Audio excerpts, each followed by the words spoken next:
Welcome friends! Today I'm going to be reviewing the heat mechanic for the Vanu Sovereignty Directive weapons. This will focus on the mechanic itself more than the individual weapons.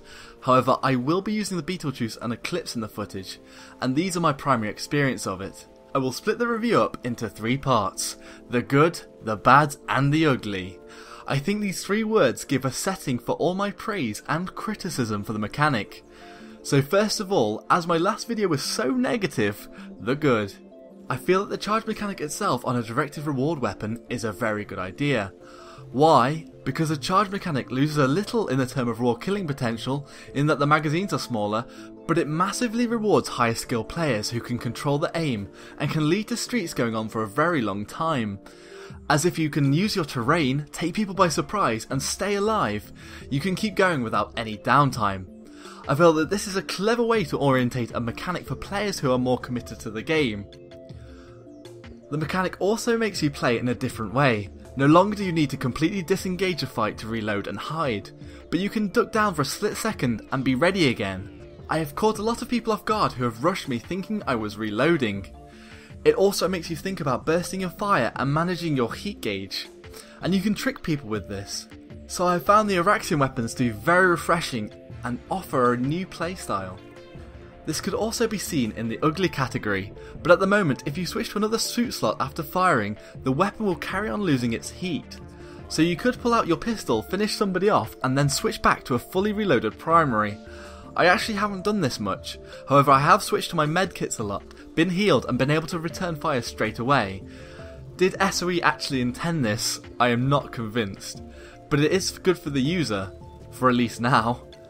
Also, this only works if you do not completely overheat the weapon, as you will need to still reload then regardless. Now, let's look at the bad. So coinciding with my first positive, the weapons aren't so good at getting several kills in a group skirmishes from one magazine. And this is why I feel that a lot of people are disappointed in the weapons, because they are not outright the best in their classes. They don't quite have the raw killing potential some people may want. However, I think all the weapons in the game are fairly balanced, and rather than there being an overpowered gun, there are different niches and flares each weapon excels at, which are in turn balanced out with drawbacks. Also, because of this, it can be hard to engage in larger fights of 48 plus 48, and I agree with Wycliffe Slim's recent Betelgeuse review in that he thinks that the weapon is best in small and mid-sized fights, as you're not needed to take out several enemies in succession to survive, and this is true with a lot of the Araxian weapons.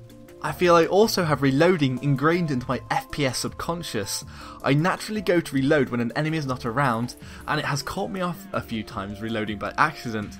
However, I feel I've become a lot more aware of it now. Finally, the ugly. The worst thing about the charge mechanic at the moment for me is how ugly it is. Firstly, the heat bar itself, especially in the centered HUD, as it is very small, and because of that it is very hard to judge how much charge you actually have used. Also, because it is at the bottom rather than the center, you have to take your eyes off the fight to check if you actually have charge.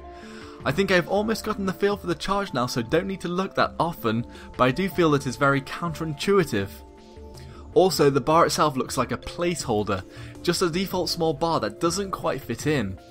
Then there is the fact that there isn't really a visual cue on your weapon itself. It would be nice to have some plasma leakage or smoke or something on the gun to show you are getting close to overheating. All in all, these are the things that make me think the mechanic were just chucked into the game a bit carelessly. But as it stands, they are also the lowest priority. The weapons feel good and are fun to use but need some polish. In conclusion, I personally love the new VS Directive weapons and feel the charge mechanic is refreshing and can potentially be used to a devastating effect, but I feel that people who have it in their mind they're grinding out for a better weapon or a more powerful weapon will be disappointed.